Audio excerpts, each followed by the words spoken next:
अस्सलाम वालेकुम एवरीवन, कैसे हैं आप सब। उम्मीद करती हूँ आप सभी खैरियत से होंगे। देखिए आज हम डीएलएड थर्ड सेमेस्टर उर्दू का अपना टॉपिक 9 करने जा रहे हैं। टॉपिक 9 है हमारा वाहिद जमा, मुज़क्कर मुअन्निस, मुतज़ाद अल्फाज, मुहावरों का जुमले में इस्तेमाल।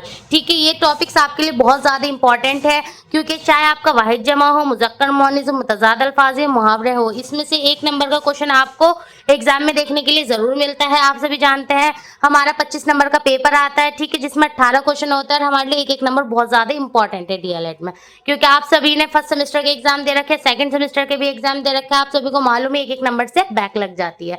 ठीक है, तो हमें कोई सा ऐसा टॉपिक नहीं छोड़ना है जो एग्जाम के लिए इंपॉर्टेंट हो, एग्जाम के पॉइंट ऑफ व्यू से इंपॉर्टेंट हो। देखिए हमारा सिलेबस है डीएलएड थर्ड सेमेस्टर का, जिसमें से हमने ऑलमोस्ट अपना सारा सिलेबस कंप्लीट कर लिया है। आप सब सोच रहे होंगे मैम क्यों हमें सिलेबस शो कर रही हैं। देखिए मैं आपको इसलिए सिलेबस शो कर रही हूँ क्योंकि आप सभी के यही कमेंट्स आ रहे थे कि मैम हमारा कितना सिलेबस और बच रहा है, क्योंकि एग्जाम में अब बहुत कम टाइम बचा है।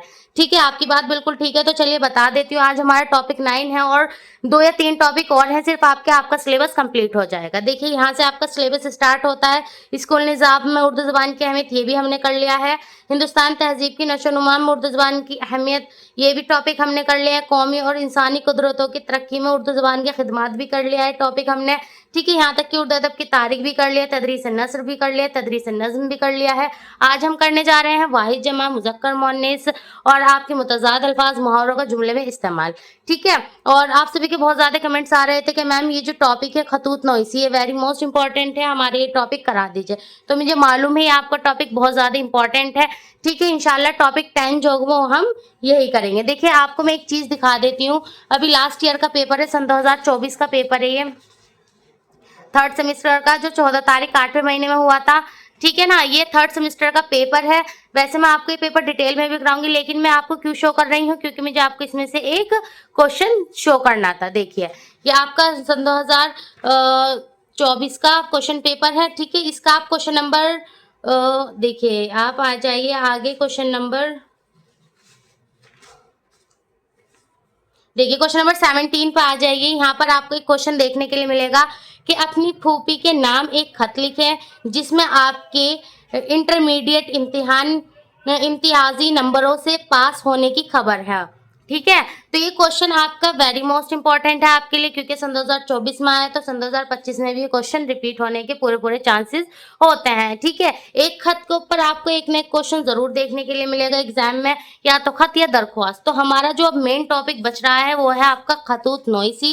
तो इंशाल्लाह वो हम करेंगे कब, वो हम करेंगे अपने नेक्स्ट टॉपिक में, यानी कि टॉपिक 10 में। और इसके बाद बचती है हमारे कवायद, यानी कि कवायद उर्दू ग्रामर। वैसे मैंने इंपॉर्टेंट क्वेश्चन की वीडियो में काफी क्वेश्चन आपके करा दिए, लेकिन कवायद को डिटेल में नहीं कराया है। तो 11 टॉपिक हो जाएगा आपको कवायद, और इस तरह के 1-2 टॉपिक और हैं आपके। ठीक है, फिर आपका पूरा सिलेबस कंप्लीट हो जाता है। ये है आपका डीएलएड थर्ड सेमेस्टर का सिलेबस। तो अब मैं उम्मीद करती हूँ आप ये क्वेश्चन नहीं करेंगे कि मैम कितना टॉपिक बच रहा है।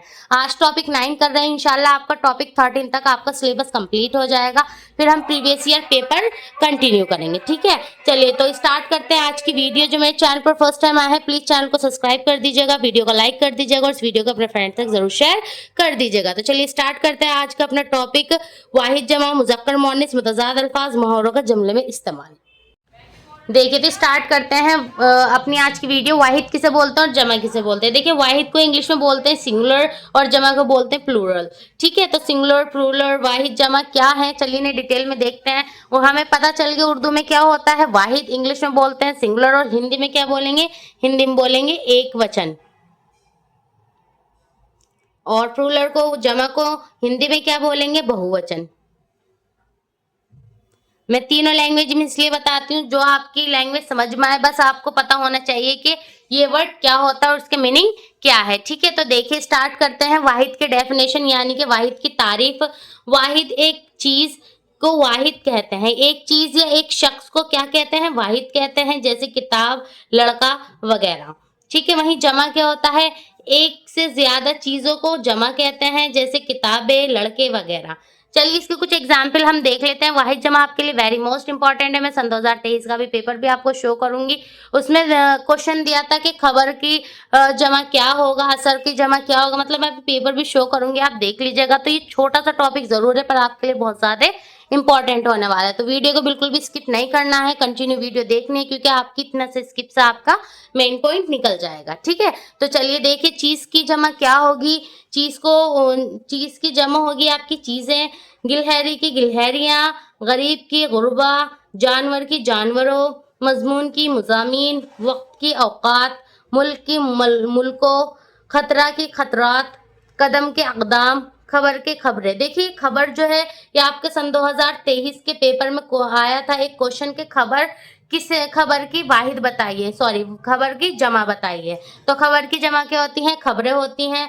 हिस्सा का हिस्सों, कीमत का कीमतों, फौज का अफवाज, एहसास का एहसासात, अदब का अदाब, असर का असरात, हुर्फ का हुर्फो।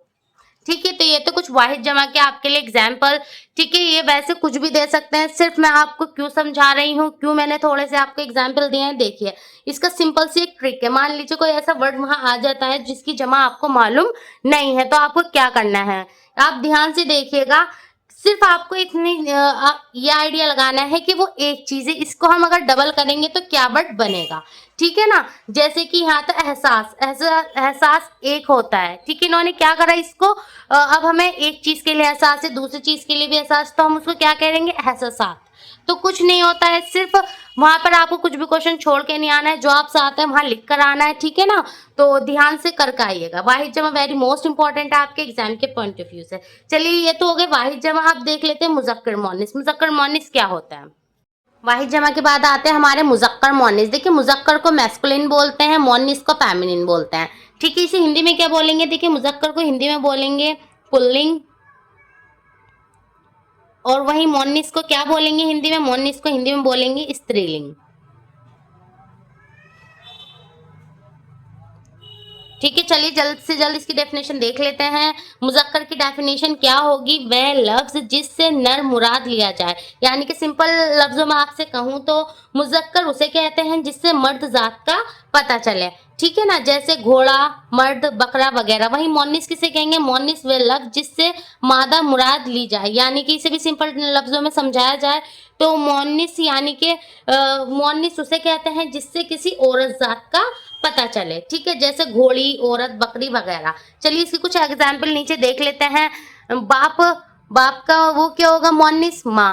लड़का, लड़की, मर्द, औरत, खालू, खाला, शायर, शायरा, नाना, नानी, चचा, चच्ची, शोहर, बीवी, साला, साली, शहजादा, शहजादी, तलबा, तालबात।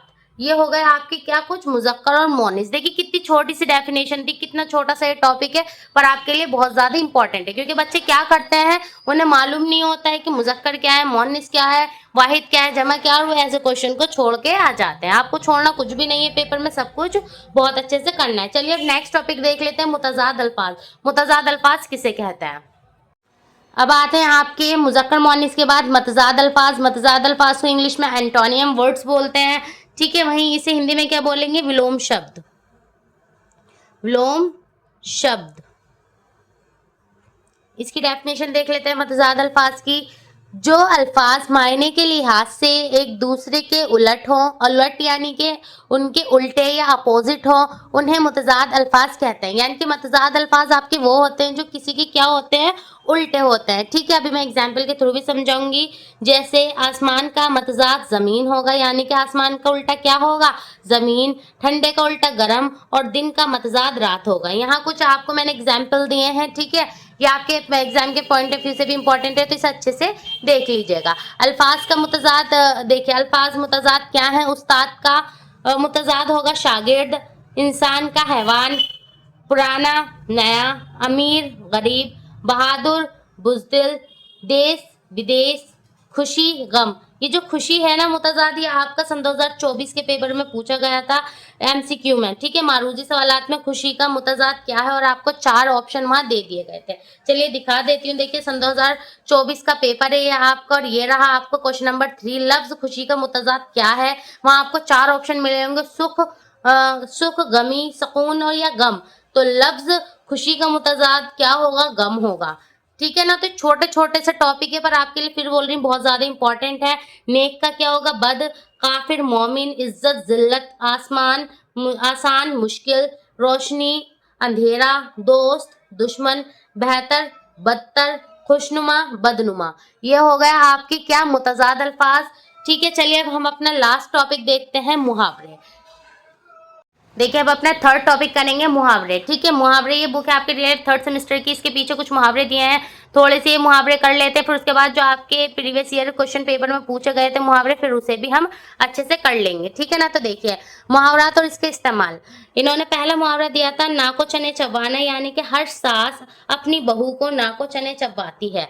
ठीक है, ये ऐसे क्वेश्चन आएगा आपको कि ये एक मुहावरा दे देंगे कोई सा भी। चलिए क्वेश्चन पेपर में दिखा देती हूँ आपको। ये सन 2024 का ही मैंने क्वेश्चन पेपर आज निकाल रखा है, क्योंकि मुझे आपके लिए बहुत ज़्यादा इंपॉर्टेंट लग रहा है और मैं इसे डिटेल में भी सॉल्व करवाऊंगी। तो यहाँ आप पीछे जब देखेंगे तो यहाँ क्वेश्चन नंबर 7 पर आपको एक क्वेश्चन देखने के लिए मिलेगा, मुख्तसर तरीन सवालात, यानी कि अति लघु वाले क्वेश्चन में मुहावरा था, सर ऊंचा करने की मदद से एक जुमला बनाइए। तो यानी कि इन्होंने हमें मुहावरा क्या दिया, सर ऊंचा करना, और इसकी मदद से क्या बनाया था, एक जुमला बनवाना है। तो देखिए कितना इजी सा ये था कि सर ऊंचा करना क्या होता है। इसका जुमला कैसे बना सकते हैं हम, इसका जुमला ऐसे बनाएंगे, सर ऊंचा करना, रमेश ने, किसी का भी नाम लिख के, रमेश ने 10th क्लास में अव्वल आकर अपने माँ बाप का सर ऊंचा करा। तो ये ठीक है, इस तरीके से इसे इस्तेमाल करना होता है। तो ये बहुत इजी होता है, उम्मीद करते हैं आप ये बहुत अच्छे से कर लेंगे।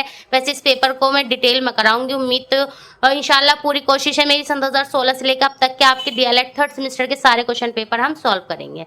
ठीक है, अगर टाइम फिर भी कम बचता है तो लास्ट ईयर के जितने हैं ये आपके जैसे सन 2000 ये आपका 24 का पेपर है, सन 2023, 22, ये सब का मैं अच्छे से डिटेल में करा दूंगी, तो आपको टेंशन लेने की बिल्कुल भी जरूरत नहीं है। चलिए मुहावरे देख लेते हैं। नाको चने चबाना, हर सास अपनी बहू को नाको चने चबा देती है। आंखों का तारा होना, ये ठीक है, आंखों का तारा होना, रिजवान मेरी आंखों का तारा है। आंखों का तारा का मतलब होता है बहुत प्यारा होना, यानी कि हमारे लिए वो चीज बहुत ज्यादा क्या है, बहुत इंपॉर्टेंट है, बहुत प्यारी है। तो इस तरीके से क्या कहा, रिजवान मेरी आंखों का तारा है। कोई माँ कह रही है कि क्या मेरा बेटा मेरी आंखों का तारा है, मतलब आप कुछ भी इसे जुमले में इस्तेमाल कर सकते हैं, जरूरी नहीं जो मैं बता रही हूँ वही करना है, मैं तो सिर्फ आपके एक आइडिया के लिए ही ये बता रही हूँ। ठीक है ना, चलिए थर्ड देखिए। थर्ड तक चिराग तले अंधेरा होना, यानी कि दूसरों की सलाह के साथ अपनी भी फिक्र करना चाहिए, कहीं ऐसा ना हो कि चिराग तले अंधेरा हो जाए। ठीक है, क्वेश्चन नंबर 4 देखते हैं। बगले झांकना, बगले झांकना क्या है, मेरी हकीकत बयां कर देने पर वो बगले झांकने लगा, यानी कि क्या है कि दूसरे के बारे में तो हम एक नरेटिव सेट कर रहे हैं कि वो ऐसा है ऐसा ऐसा है, पहले इंसान को अपना किरदार देख लेना चाहिए कि वो खुद कैसा है। ठीक है, ये एग्जैक्ट वही बात हो रही है। चलिए 5 पॉइंट देख लेते हैं। 3-5 करना, 3-5 करना क्या होता है, ज्यादा 3-5 मत करो, मेरी रकम वापस करो। 3-5 यानी कि क्या करना है कि एक तरीके से कोई आपका हिसाब है या कुछ बात है, वो बातों को घुमाना। 3-5 करना यानी कि एक तरीके से बातों को घुमाना, डायरेक्ट पॉइंट पे नहीं आना। क्वेश्चन नंबर पॉइंट 6 आपका मुहावरा है 9-2-11 होना, ये इंपॉर्टेंट भी है 9-2-11 होना। ठीक है, ये आपके प्रीवियस ईयर में पूछा भी गया है 9-2-11 होना, यानी कि पुलिस को आता देख चोर 9-2-11 हो गए। 9-2-11 होना यानी कि भाग जाना, यानी कि क्या हुआ, पुलिस को देखकर चोर भाग गए। ठीक है, क्वेश्चन देखिए पॉइंट 7 था, घी के चिराग जलाना, यानी कि बहुत ज्यादा खुश होना। घी के चिराग जलने कहते हैं ना कि घी के चिराग जलने, यानी कि बहुत ज्यादा खुश होना। फरजाना से शादी हो जाने पर असला अलादीन ने घर के चिराग जलाए, यानी कि क्या फरजाना से शादी होगी तो उनके क्या हुआ, उन्होंने घी के चिराग जलाए, यानी कि खुशियां मनाई। ठीक है, अब आ जाता है पॉइंट 8, 4 चांद लगाना, यानी कि 4 चांद लगाना, दुल्हन के श्रृंगार ने उसकी खूबसूरती में 4 चांद लगा दिए।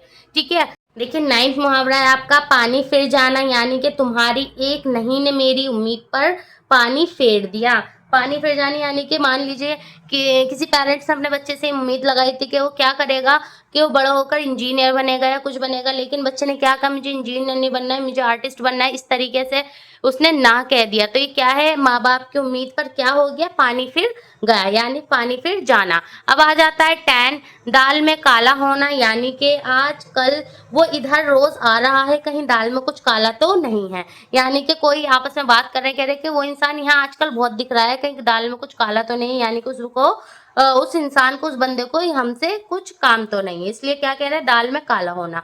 अब 11 मुहावरा था सूरज को चिराग दिखाना, यानी कि आगे इनके फरूक पाना, सूरज को चिराग है दिखाना।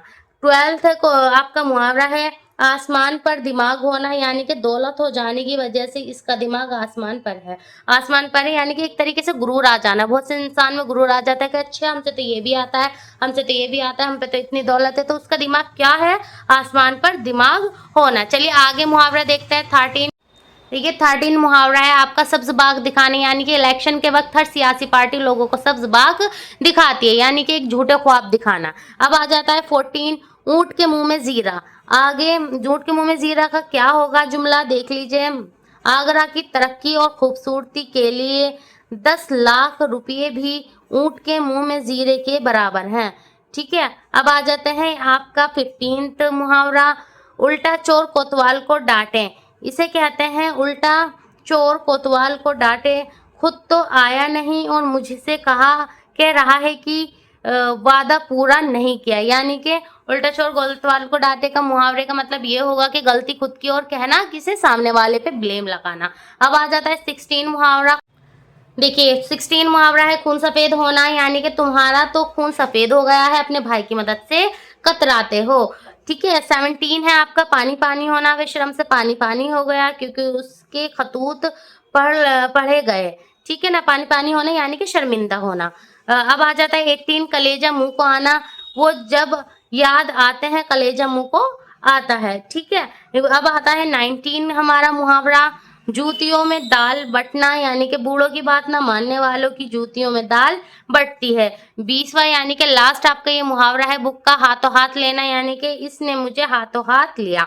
ये था आपके कुछ मुहावरे जो बुक के थे, ये बहुत ज्यादा मुझे आपके लिए इंपॉर्टेंट लगे तो मैंने करा दिए। ठीक है ना, इसे अच्छे से कर लीजिए। चलिए इससे अलग मैंने आपको क्वेश्चन नंबर सन 2024 का क्वेश्चन पेपर का भी मुहावरा करा दिया है। उससे अलग सन 2023 में जो पूछा गया था मुहावरा, उसे भी हम एक बार देख लेते हैं। ठीक है ना, देखिए आपका सन 2023 का पेपर है। ठीक है, तृतीय सेमेस्टर का। इसमें क्या दिया है इन्होंने, इसमें आपको क्वेश्चन दिया है मुहावरे का। यहाँ पर जब आप पीछे आएंगे तो 11 क्वेश्चन पे यहाँ पर है मुहावरा बोलबाला होने को एक जुमले में इस्तेमाल कीजिए। यानी कि मुहावरा दे देंगे, उसे क्या कहेंगे वही जुमले में आपको इस्तेमाल करना है।